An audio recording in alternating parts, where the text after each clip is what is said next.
Hi. Hello again. The climate of fear in this spiritual paradise the Watchtower thinks it only has access to. Ray says the climate of fear thus found in the spiritual paradise and its effect on freeness of speech is strikingly like that found in countries controlled by a totalitarian system. In numerous cases, the person's own mate or family members or relatives have threatened to go to the elders simply because the individual conscientiously questions the biblical support for a certain teaching, or because of quietly discontinuing attendance at organizational meetings. At times, it is the carrying out of this threat by family members that leads to judicial hearings. The result is a circumstance like one long ago that caused Jehovah's prophet to give this warning. Do not put your faith in a companion. Do not put your trust in a confidential friend. From her who is lying in your bosom, guard the openings of your mouth. For a son is despising a father, a daughter is rising up against her mother, a daughter-in-law against her mother-in-law. A man's enemies are the men of his household. That's from Micah 7, verses 5 and 6.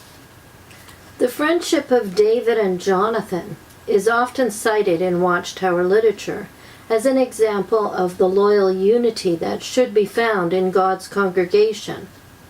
Jonathan's loyalty to David, however, is in stark contrast to that generally found within the witness organization. David was suddenly placed in a position of complete disfavor with what constituted the national organizational structure of Israel, topped by its visible, theocratically appointed head, King Saul. He was viewed as an enemy by such anointed organizational head, was forced to live like a disfellowshipped or excommunicated person. David even hid out for a time at Gath among the pagan Philistines, and the people who ultimately caused the death of Saul. And he also placed his parents in the protective care of the king of Moab. If Jonathan had lived according to the Watchtower concept of an overriding duty to uphold and support all organizational action and policy, he would have summarily caused or ceased all association with David.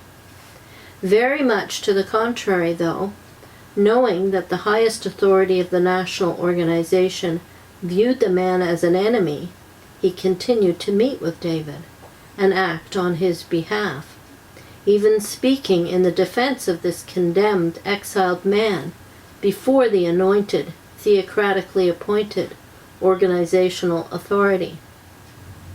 He did so because he believed that David was blessed of Jehovah, despite the organizational rejection he was experiencing. Jonathan's loyalty was not predicated upon nor controlled by organizational acceptance and approval. It had a far higher basis. Though perhaps rare, there are persons among Jehovah's Witnesses who have courageously demonstrated that kind of friendship, despite the outcome they knew might lie ahead. The next subhead is fruitage of joy. In listing the fruits of the Spirit, the apostle places joy after love. As with the other aspects of the claimed spiritual paradise, the genuineness of this fruitage presents a contrast between appearance and reality. During the nearly 60 years of my life spent in association with Jehovah's Witnesses, I had many enjoyable experiences and I retained some pleasant memories. Though I am definitely happier now, I was not unhappy then. Yet I know that what degree of happiness I had was always limited and restricted by a sense of unremitting pressure. The problem was not with internal pressure resulting from heart motivation, for that led to spontaneous acts that brought me much happiness. The problem was with external pressure that seemed to lay claim to all my time and all that I was, that squeezed out truly spontaneous acts and use of time. During the 20 years I spent as a missionary, I felt warm affection for the people where I served, many of them of humble circumstances. and I still hold such feeling. I enjoy living among them in their lands. Looking back, I realize now that most of the happiness I had was due to people as persons, rather than something directly attributable to the religion itself. We have already seen in previous chapters how responsible organizational representatives have themselves voiced the sense of pressure felt among witnesses, a pressure sustained by the steady flow of exhortation to greater effort through the communication received from the Brooklyn headquarters and its traveling representatives.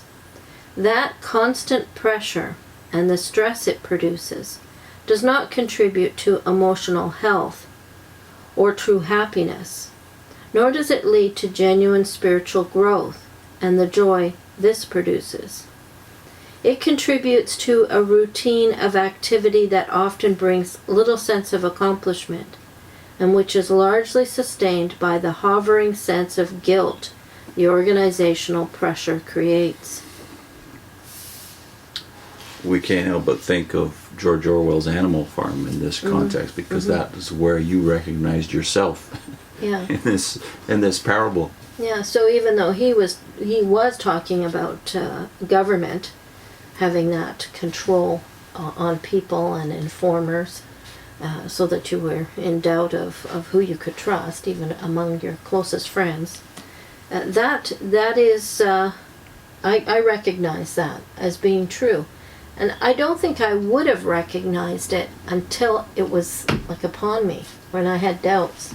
So I was much like Ray. I was quite happy. I was quite content while I was a witness. Yes, there was a lot of pressure, and you feel that more when you don't have it anymore. Yeah, you sure did. But you didn't feel it while you were in there. Mm. That's what tricks a lot of people, I think, into staying a lot longer.